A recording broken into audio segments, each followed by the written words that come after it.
Hi, everyone. Judge Andrew Napolitano here for Judging Freedom. Today is Thursday, January 11th, 2024. Kyle Anzalone joins us from antiwar.com. Kyle, always a pleasure. Welcome back to the cameras. Excited to be back on the show today. Oh, thank you. How strong do you believe is the complaint, called an application, but it's actually a complaint, filed by the South African government against the Israeli government alleging acts of genocide in Gaza? I believe the case that South Africa is making is very strong.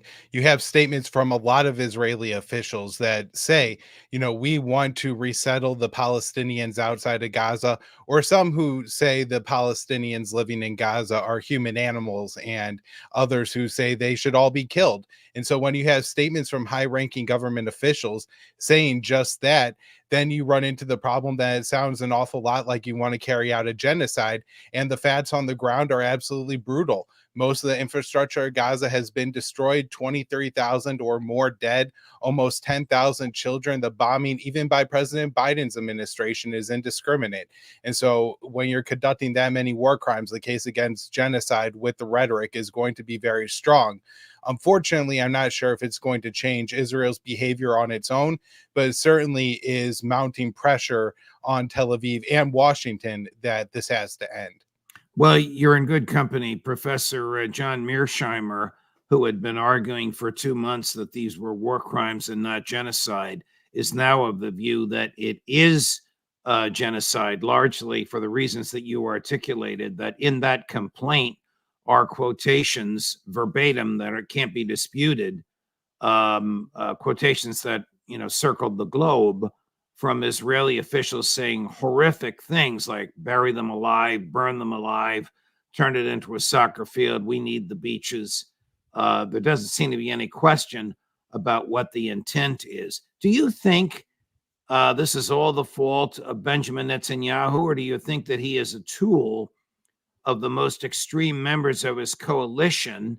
Obviously, a different form of government than we have here. If that coalition breaks apart, if those most extreme members leave, he doesn't have a majority in the Knesset, and he's no longer the prime minister.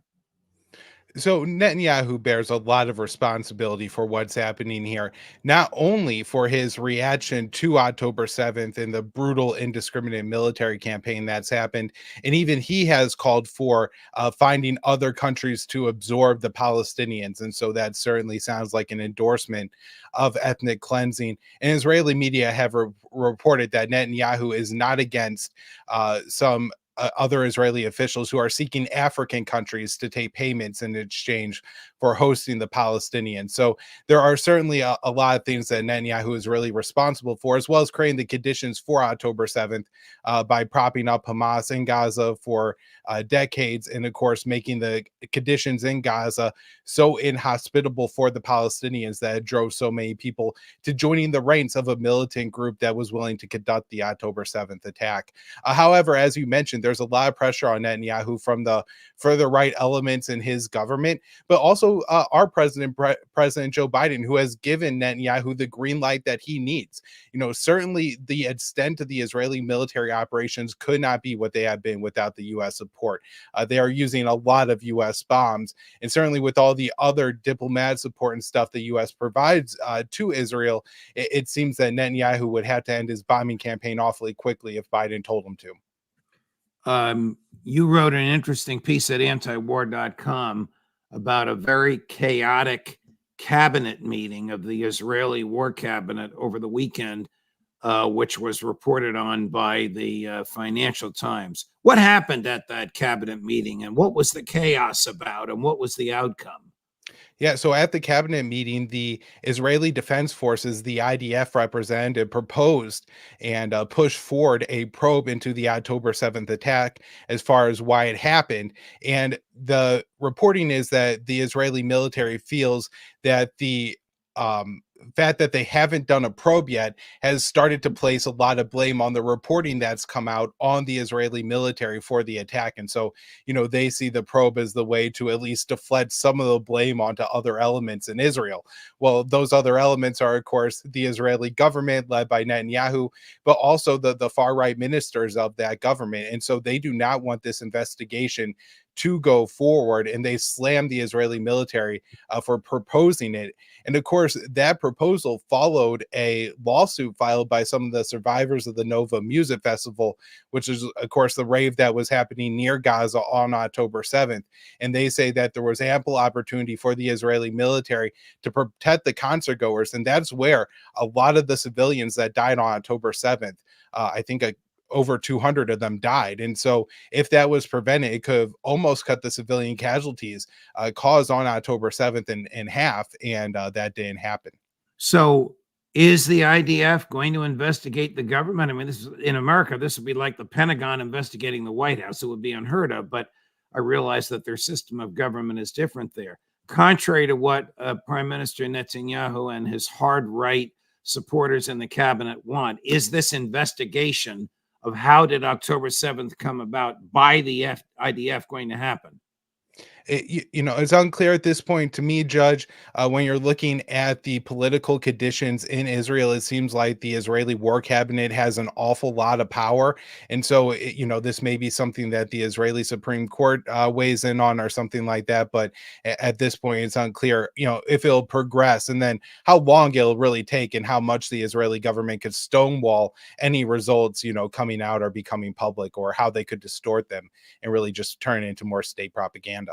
Here's the opening statement. This is cut number 13, Sonia. Here's the opening statement made earlier today at The Hague in the trial of South Africa versus Israel. This is the lead lawyer for South Africa addressing the court. The violence and the destruction in Palestine and Israel did not begin on the 7th of October 2023. The Palestinians have experienced systematic oppression and violence for the last 76 years. On 6 October 2023, and every day since October the 7th, 2023. In the Gaza Strip, at least since 2004, Israel continues to exercise control over the airspace, territorial waters, land crossing, water, electricity, and civilian infrastructure, as well as over key government functions. No armed attack on a state territory, no matter how serious, even an attack involving atrocity crimes, can provide any justification for or defense to breaches to the convention, whether as a matter of law or morality. Israel's response to the 7th of October 2023 attack has crossed this line and give rise to the breaches of the convention. Very interesting argument that atrocities were committed before October 7th and arguably provoked it, as well as those that have been committed after October 7th. I can't imagine what Israel's defense would be. This sounds like a slam dunk case of genocide. Does it to me? Does it to you? Yeah, I agree. He goes with I think a really powerful two-pronged argument there. The first is, of course, everybody wants to look at what Israel is doing in Gaza now in the vacuum of October 7th onward, when in reality there's been a long-term occupation of Gaza. First an actual military occupation with soldiers deployed there, but then they were just fenced off and really cut off from the rest of the world by the Israeli government. Even if they peacefully tried to go to the walls of the Gaza Strip, they were shot by Israeli soldiers. And so this was, a serious occupation that they were suffering. And that's really important context. But he says, even if you want to ignore that, if you look at what happened since October 7th, there's clearly war crimes and genocide going on here. And so he kind of gets Israel on both points. You can't look at it in vacuum, but even if you did, what you're doing is still disproportional, immoral, and horrific. Here's the position of the United States government on this. It's tough to take this with a straight face. It's so absurd. Cut number 16, Sonia. Admiral Kirby calling the complaint meritless. South Africa's filed this 84-page lawsuit against Israel, accusing them of genocide. Israel says that this is blood libel. Does Washington agree And where does this put Washington and Pretoria in We terms of find their this relations? submission meritless, counterproductive, and completely without any basis in fact whatsoever. Well, how can he possibly say that unless he's concerned about the United States becoming a co-defendant? Right. And Secretary of State Antony Blinken made similar comments and actually expanded on them a little bit, saying that not only was it counterproductive, but harmful for the Palestinians, that this is somehow going to prevent them getting aid. And so, this very Orwellian propaganda that the White House is trying to roll out by, exposing the genocide committed against the Palestinians, that's somehow harmful to the Palestinians, is just absurd and really disgusting. But that's, where the White House is. Here's another lawyer for South Africa making another opening argument to the court also this morning at The Hague. And in his opening argument, he embeds Israeli soldiers dancing and chanting in Gaza at the deaths of Gazans and the destruction of their homes. Oh, I'm sorry. This is cut number 14. Sonia. On 7 December 2023, Israeli soldiers proved that they understood the Prime Minister's message to remember what the Amalek has done to you as genocider. They were recorded by journalists dancing and singing. We know our motto, there are no uninvolved, that they obey one commandment, to wipe off the seed of Amalek. The Prime Minister's invocation of Amalek is being used by soldiers to justify the killing of civilians, including children. These are the soldiers repeating the inciting words of their Prime Minister.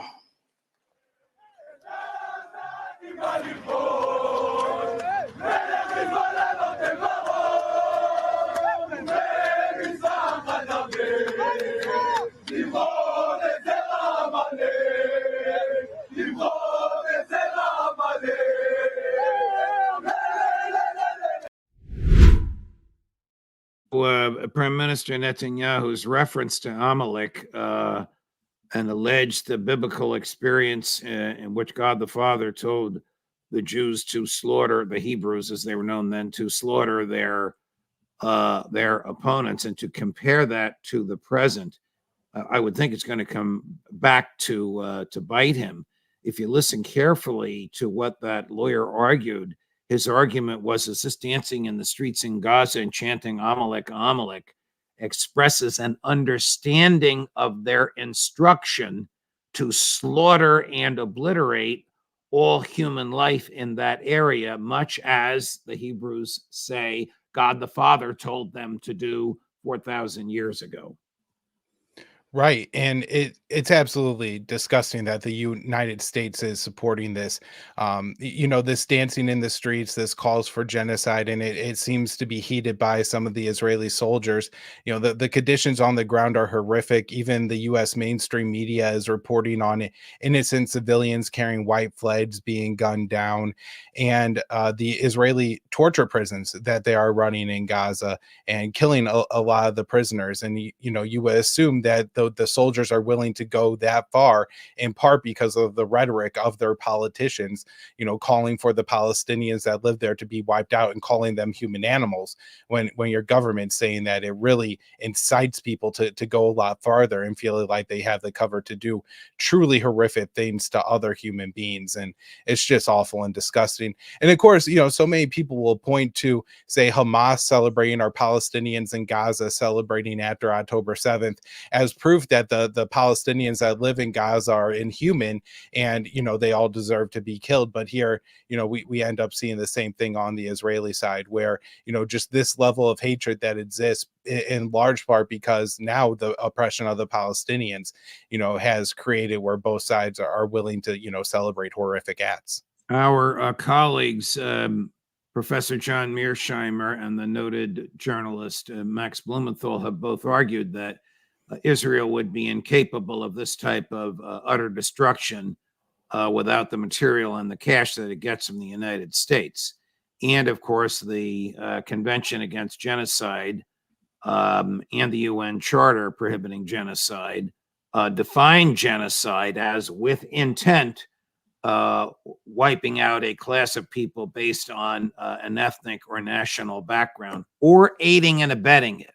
Question: is the United States as liable as Israel, and should the United States be a defendant in this litigation?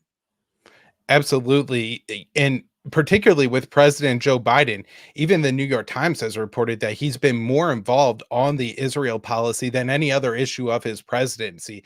And so, a lot of people like to think of Biden as Sleepy Joe and wondering who's running the White House. We may not know on a lot of issues, but certainly on this issue, Biden is heavily involved. And even White House staffers are talking to the Huffington Post and saying that they are concerned that Biden is so committed to Israel that it's going to spark a wider regional war because he's unwilling to condition any support to Tel Aviv. Does antiwar.com have the type of support on Capitol Hill that the Israeli lobby provides for Israel? I guess that's a silly question. How many members of Congress embrace being anti-war? You can probably count them on two hands. 4 progressives and 3 libertarians. Yeah, that sounds about right, Judge. No, we do not have, unfortunately, the funding of the Israel lobby, and they have so much influence. But what money we do get, we do put to good use. I know your field is generally anti-war, but I'm sure you are also pro-free speech, and I want you to watch this. So this is Jamie Raskin. It's cut number 12 when we get to it, Sonia. Congressman Raskin, who played a leading role in the January 6th investigation. I know him, but from my prior life and his prior life, when we were both law professors of constitutional law. It's a small community, and many of us knew each other. And he was highly respected. He's now a liberal Democratic member from Maryland. But this is bitterly ironic. He's speaking in front of the Capitol building, and he's speaking about the dangers to democracy of authoritarianism. Watch what happens. Cut number 12. The political scientists tell us that the hallmarks of an authoritarian or fascist political party are that, 1, they do not accept the results of democratic elections that don't go their way. 2, they refuse to renounce or they openly embrace political violence as an instrument. What's the matter with this? Something wrong with the sign? It's well not about the law. They hold Israel accountable. They accept. They're worse than Jan 6. Hold Israel accountable. Israel is not above the law. They accept. I'm sorry. Let me just start that again. Almost like a Saturday Night Live skit. He's talking about the dangers of fascism and authoritarianism. His own people are holding signs that say "not above the law." This lady, whom we all know, Medea Benjamin, holds a sign that says Israel's not above the law, and the cops yank her out. Right. And the work Medea Benjamin does is just so important. A lot of these congressmen really get to insulate themselves from so many of their policies.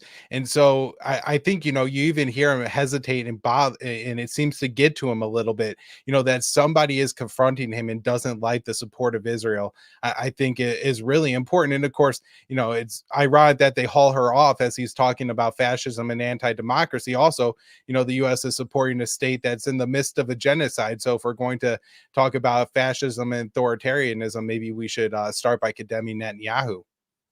Here's another interesting clip. Joe Biden traveled to South Carolina this week, I guess for political purposes, but he's giving a sort of fiery speech at what appears to be a South Carolina church when he is interrupted. Now, watch the interrupters, but mainly watch his response to what they say when they interrupt him. This is cut number 11, Sonia. Without the truth, there's no light. Without light, there's no path from this darkness. If you really care about the lives lost here, then you should honor the lives lost and call for a ceasefire in Palestine. Ceasefire now! Ceasefire now! Ceasefire now! That's all right. That's all right. That's all right. That's all right.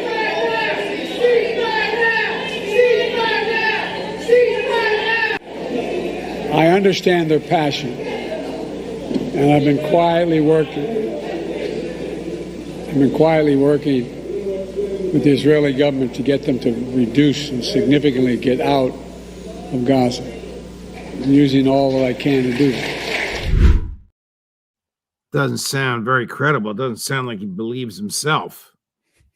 Yeah, it's not true at all. Recently, Joe Biden had what was described by White House officials as a frustrating call with Netanyahu, where he requested the Israeli government release tax money collected on behalf of the Palestinian Authority toward the Norwegian government to distribute. And Netanyahu rejected the proposal that which he actually initially proposed, came from Tel Aviv. And so he then rejected it to Biden, and Biden apparently ended the call by telling Netanyahu to fix it. And a few days later, the Israeli finance minister took to Twitter and posted that they would not be distributing the money. And actually, when Antony Blinken, our Secretary of State, went to Israel this week, he again requested from Israel to release that tax money. And again, the Israeli finance minister went on Twitter or X and posted that Israel would not be distributing that money, claim it would be going to Nazis in Gaza, when of course the Palestinian Authority doesn't have a role in governing Gaza. And of course, Hamas isn't a Nazi group either. I guess the one good thing that Joe was talking about was truth. Truth is distorted all over the place by him, by his administration, and by Netanyahu. Here's Secretary Blinken in Jerusalem talking about the need for a Palestinian state. I don't know if he's serious or not, but I want you to look at this. Cut number 4, Sonia. As I told the Prime Minister, every partner that I met on this trip said that they're ready to support a lasting solution that ends the long-running cycle of violence and ensures Israel's security. But they underscored that this can only come through a regional approach that includes a pathway to a Palestinian state. These goals are attainable, but only if they're pursued together. This crisis has clarified you can't have one without the other.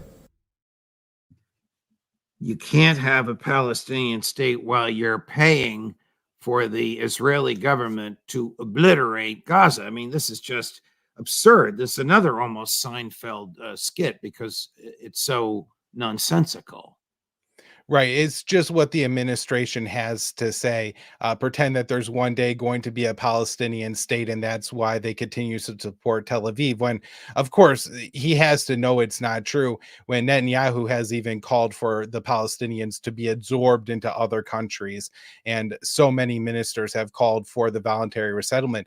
You know, even in Smotrich's tweet, the finance minister's tweet at Blinken about not rejecting the tax money going to the Palestinian Authority, he also included the fact that they need to look at voluntary resettlement from Gaza for the Palestinians. And so, the Israeli government keeps telling the U.S. government that they're going to ethnically cleanse the Gaza Strip, and only the U.S. government is pretending that they're not. And I'm guessing it's just so they could continue to provide the aid to Israel. They have to know, what the reality on the ground is at this point. Do you have a finger on the pulse of young people in America, Republicans, Democrats, liberals, conservatives, progressives, libertarians, anarchists, socialists, whatever they might be, about the slaughter in Gaza, Kyle?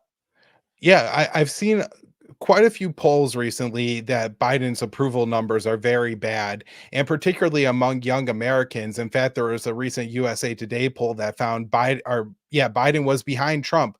I think Trump had about 37 or 39%, and Biden was in the low 30s. Among young people, a group that Biden really did well with in 2020 and would probably need to win in 2024. And one of the primary issues for young voters right now is the war in Gaza. And so I think this is really hurting Biden's polling chances. Kyle Anzalone from antiwar.com and I guess libertarian.org. Thank you very much, my dear friend. It's a pleasure to have you back. I hope you can come back again next week. All right, I will. Thank you so much, Judge. Of course. Coming up at 3 o'clock, the great Professor John Mearsheimer, and at 4:30, the great Larry Johnson and Ray McGovern in the Intelligence Community Roundtable at the end of the week. Judge Napolitano for Judging Freedom.